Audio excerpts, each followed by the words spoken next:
আমি আবারও চলে এলাম নতুন আরেকটা রেসিপি নিয়ে। হ্যালো ভিউয়ার্স, আসসালামু আলাইকুম। কেমন আছেন আপনারা সবাই? আজকে আমি আপনাদেরকে একটা মজাদার সবজি রান্না করে দেখাবো। চলুন চলে যাই মূল রেসিপিতে। আমি চুলায় একটা হাঁড়ি বসিয়ে দিয়েছি, এতে আমি পরিমাণ মতো তেল দিয়ে দিয়েছি। আমার তেলটা একটু গরম হয়ে এসেছে, আমি অ্যাড করে দিয়েছি কিছুটা পেঁয়াজ কুচি। পেঁয়াজটাকে আমি নেড়ে চেড়ে ভেজে নিয়েছি, হালকা ভাজা হয়ে এসেছে। আমি এতে অ্যাড করে দিয়েছি 1 চামচ পরিমাণ রসুন বাটা, 1/2 চামচ জিরা ধনিয়ার গুঁড়া, 1 চামচ হলুদের গুঁড়া, 1 চামচ মরিচের গুঁড়া, 1 চামচ লবণ। আমার মশলাগুলো দেওয়া হয়ে গিয়েছে, আমি নেড়ে চেড়ে ভালোভাবে একটু ভেজে নিব। এরপর আমি এতে অ্যাড করে দিব আগে থেকে কুটে রাখা চিংড়ি মাছ। চিংড়ি মাছ দিয়ে আমি আবারও 2-3 মিনিটের মতো ভেজে নিব। আমার মশলাটা যাতে পুড়ে না যায় সেজন্য আমি এতে অ্যাড করে দিব সামান্য পরিমাণ পানি। পানি দিয়ে আমি 2 থেকে 3 মিনিট ভালো করে নেড়ে চেড়ে কষিয়ে নিব। দেখুন আমার কষানো হচ্ছে চিংড়ি মাছ।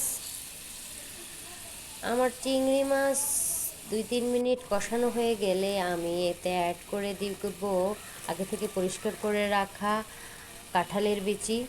কাঁঠালের বিচি খেতে নিশ্চয়ই সবাই অনেক পছন্দ করেন। কাঁঠালের বিচি দিয়ে লতি রান্না কিন্তু খুবই মজা হয়।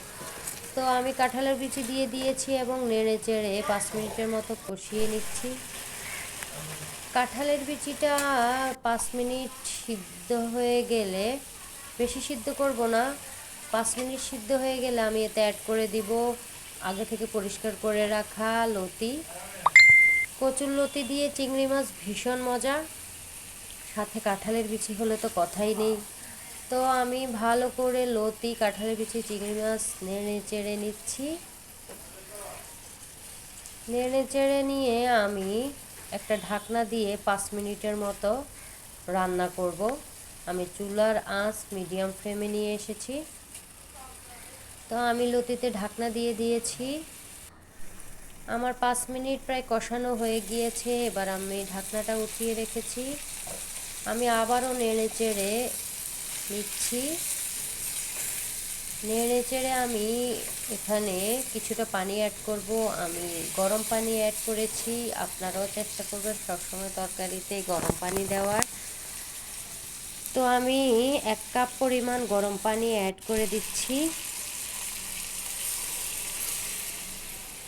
গরম পানি আমার দেওয়া হয়ে গিয়েছে। এবার আমি ভালো করে নেড়ে চেড়ে 10 মিনিটের মতো লতিটাকে রান্না করব।